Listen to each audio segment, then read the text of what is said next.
Hi guys, this is Drew here, bringing you a quick play of Time Commando on the PlayStation 1. This game was released in 1996 and it also came out on the PC as well. And the plot for this game is that the military have built a computer program capable of replicating combat from various time periods. Unfortunately, a rival corporation doesn't like the idea and infects the system with a virus which threatens to engulf the whole world through a time rift. So you've got to go into the time portal and stop the virus from spreading and consuming the whole world. In the game you play as the brilliantly named Stanley Opar. Quite why I picked Stanley, no offence to any Stanleys out there, but as far as heroic game names come, that's not high up on the list. The game itself is more of it's like an action beat 'em up. I wouldn't say it's strictly a side-scrolling brawl or anything like that, because there's simply not enough enemies.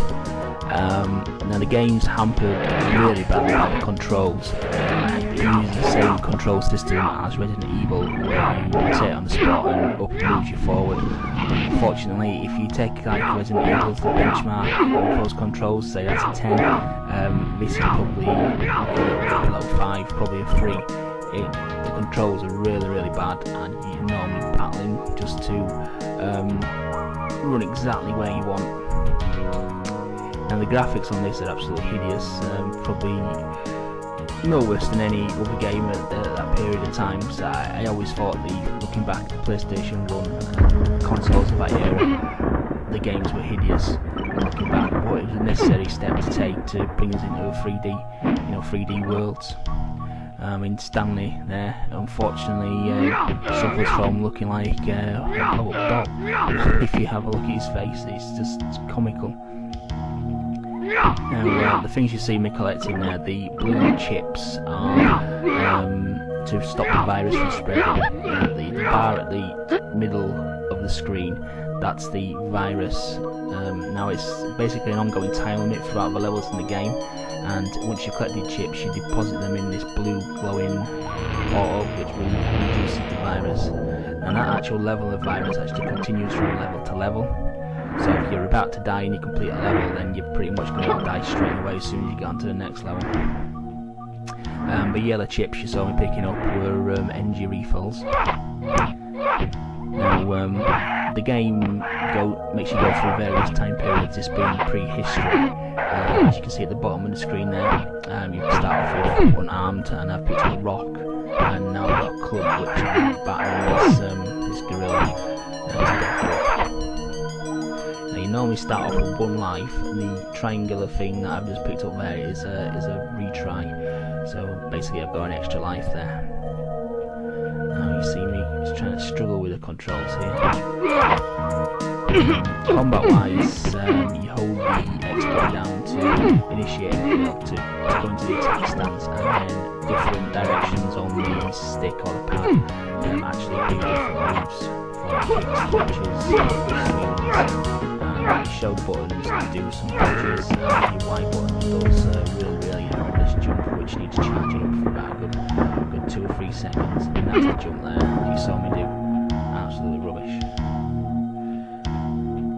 I was hoping to show you quite a few different levels on this game as well, but unfortunately I can't get very far on it.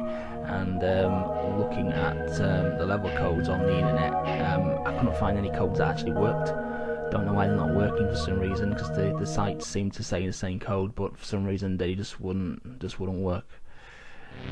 That's the first part of the prehistory level done there.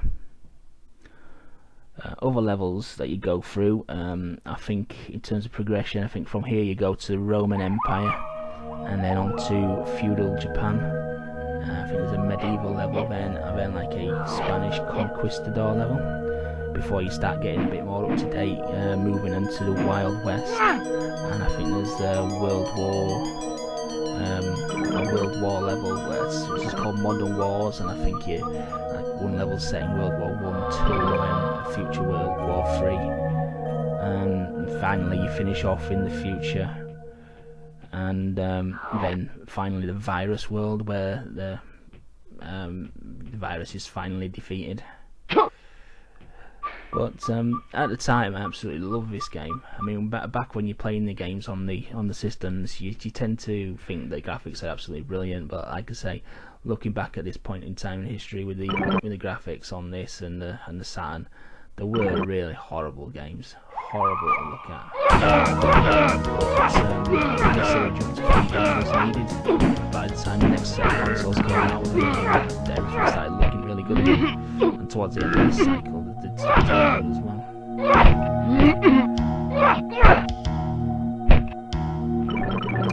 Now, with the time zones, obviously, going back to the original plot, the program was designed to mimic various different kinds of combat, so weapons do reflect the time zones. The Romans, you get actual proper swords, shields, more constructed weapons.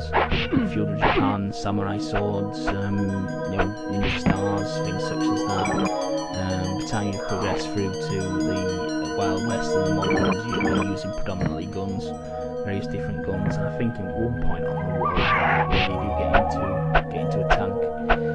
Obviously, as you progress through time and your weapons get more advanced, the enemies obviously become more deadly as well, rather than the chimps and tigers and such that you're taking down here. You do get some very, very nasty enemies.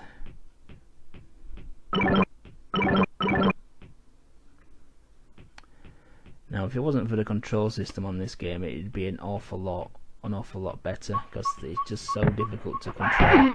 And this is a bit here where you can die very easily. He really knocked me off there, and I knocked him off in return. But you can guarantee that navigating these small ledges are a really quick and easy way to lose all your lives. The controls are just so horrendous, you can quite easily just fall off the ledge repeatedly.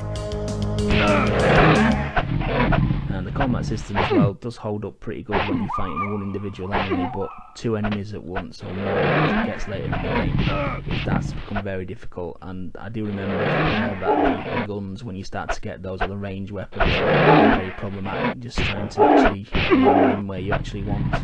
Again, just simply due to the control system. These saber-tooth tigers do my when you're right at the back of the screen as well, you just can't judge distances correctly. Now this is going to be a bit of a dodgy bit now, because you can fall off here quite easy. There we go. Easily done. Oh, you twat. There we go. Oh, see, there we go. 2 lives gone, and that's it. Dead. Well, that's a quick play of Commando, guys, on the PlayStation 1. Hope you enjoyed it.